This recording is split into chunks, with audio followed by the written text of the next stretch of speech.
ఏంటే నన్ను చూస్తే భయం వేయడం లేదా?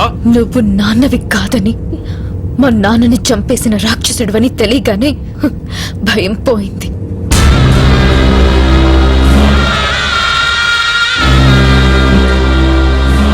ఇంతప్పటి నుంచి పెంచాను. నేను నాన్నని కాదని దానికెలా తెలిసింది లాయరు? సరిగ్గా తను మేజర్ అయిన రోజు రాత్రి ఇంట్లోంచి పారిపోవాలన్న ఐడియా దానికి ఎట్ట వచ్చింది లాయరు? నన్ను అడుగుతున్నారేంటండి? నాకేం తెలుసు? నీకు తెలియకుండా నీ కొడుకు జేమ్స్ ఫారెస్ట్ లో ఏం చేస్తున్నాడ్రా? నీకు తెలియకుండా నీ కొడుకు దీన్ని కాపాడడం కోసం ఎందుకు పడి చేస్తున్నాడ్రా?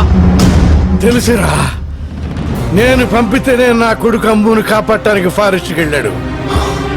యుద్ధంలో గెలవాలంటే ముందు చనిపోయేది సైనికులే నాన్న అని చెప్పి మరీ ప్రాణాలు తెగించాడ్రా. అసలు ఈ కథకి ఆక్సిజన్ పోసిందే నేను. ఏంట్రా అలా చూస్తున్నారు?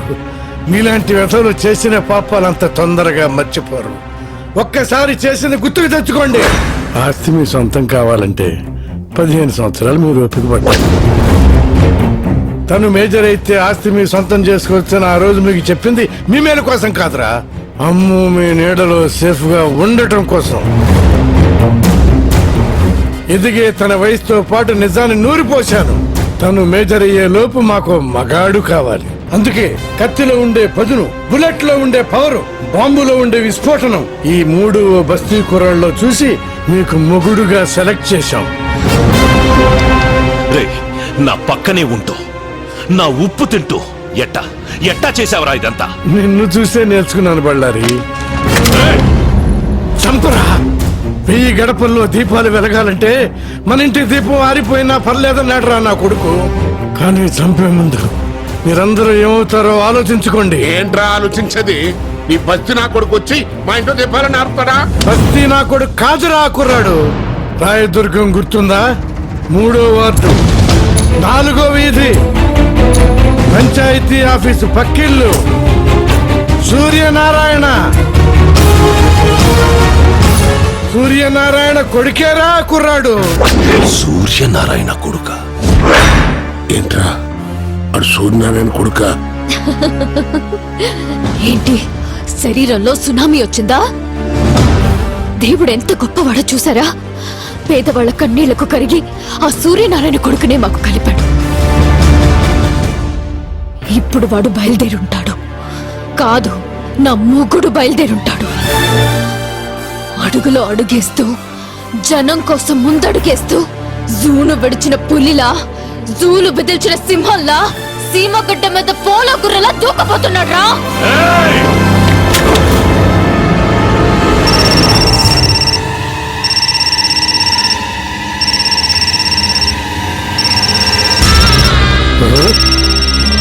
కొడుకు మాట్లాడా. ఇది వాడికి హ్యాండ్ ఓవర్ చేసిన డాక్యుమెంట్స్ తీసుకుని రాయదుర్గానికి రమ్మను. ఎక్కడి నుంచి అయితే వాడు తప్పించుకున్నాడో అక్కడే వాడిని ఫినిష్ చేద్దాం. లేకపోతే ఇది ఇక్కడే దచ్చది. మాట్లాడో. హలో నాన్న, నేను అమ్ముని తీసుకుని రాయదుర్గం వస్తున్నాను. రాజుని పేపర్లు తీసుకుని అక్కడికి వచ్చేయమను. అమ్ము చచ్చిపోతుందన్న భయంతో చెప్పలేదురా, అక్కడికి వెళ్ళి మీరు చావబోతున్నారన్న ఆనందంలో చెప్పారు.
అదే నడక, అదే పొగరు.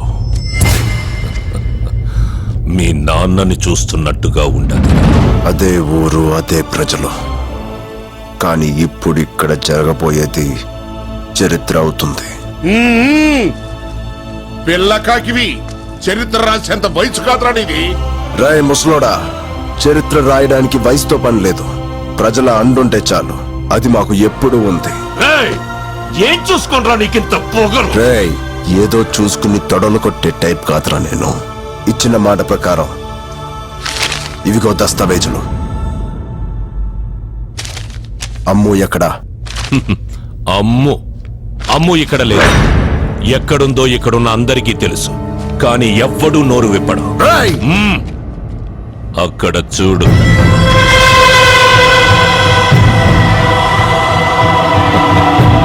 పాపం, 13 సంవత్సరాల క్రితం ఇదే నేలలో కలిసిపోయారనుకున్న మీరు బతికుండారని తెలవగానే పరిగెత్తుకొచ్చినారా జనం. మాకు ఆస్తి కావాలి, వాళ్ళకి నువ్వు కావాలి, నీకు మీ నాన్న ఆశయాన్ని పూర్తి చెయ్యడం కావాలి. వా, అన్నట్టు నువ్వు బెట్టింగ్ లో కింగ్ వంట, గెలుపు తప్ప ఓటమి తెలియదంట. అందుకని అబ్బాయి, మనం ఒక పందెం వేసుకుందాం. అందులో నువ్వు గెలిచావనుకో, అమ్ము నీదే, ఆస్తి నీదే. పెంచిన తండ్రి ప్రాణాల కోసం నా ప్రాణాన్ని పందెంగా పెట్టా. కన్న తండ్రి కల నిజం అవడం కోసం ఎన్ని ప్రాణాలైనా తీస్తా. తీయటం కాదు, ప్రాణం పొయ్యాలి. 10 నిమిషాల్లో పోయే ప్రాణాన్ని కాపాడగలవా? 10 నిమిషాల్లో చచ్చేది ఎవరనుకుంటున్నావా?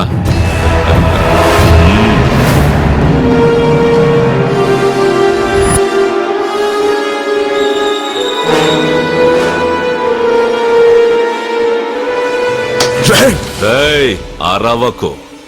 ఏ ఊరి కోసం మీ వాళ్ళందరూ ప్రాణాలు వదిలారో అదే ఊళ్ళో నీ అమ్ము ఉంది. ఏయ్, సుంకులమ్మ మీద ఒట్టేసి చెప్తున్నా, 1000 గడపన్న ఆ ఊళ్ళో నీ అమ్ము ఏ గడపలో ఉందో కనిపెడితే చచ్చిన మీ నాన్న ఆశయం బతుకుతుందిరా. వెళ్ళా.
అది సూర్యనారాయణ పెట్టంటే.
ఇప్పటిదాకా కరెంటు కోత చూసాం, వరి కోత చూసాం, ఊరికి ఓచ కోత అంటే ఏంటో చూపించు బాబు.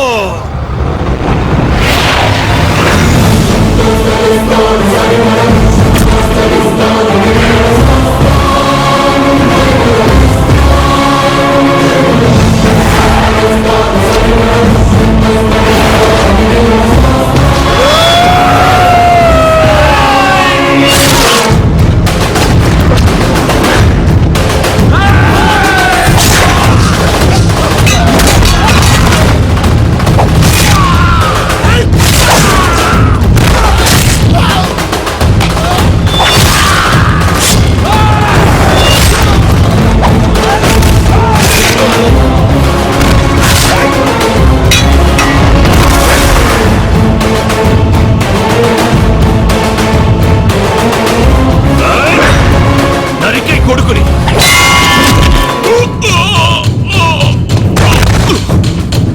ఆయ్! ఆయ్!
నీ చేతుల మీదుగా పట్టాలు పంచాలన్న మీ నాన్నగారి కోరిక ఎన్నాళ్ళకు నెరవేరింది.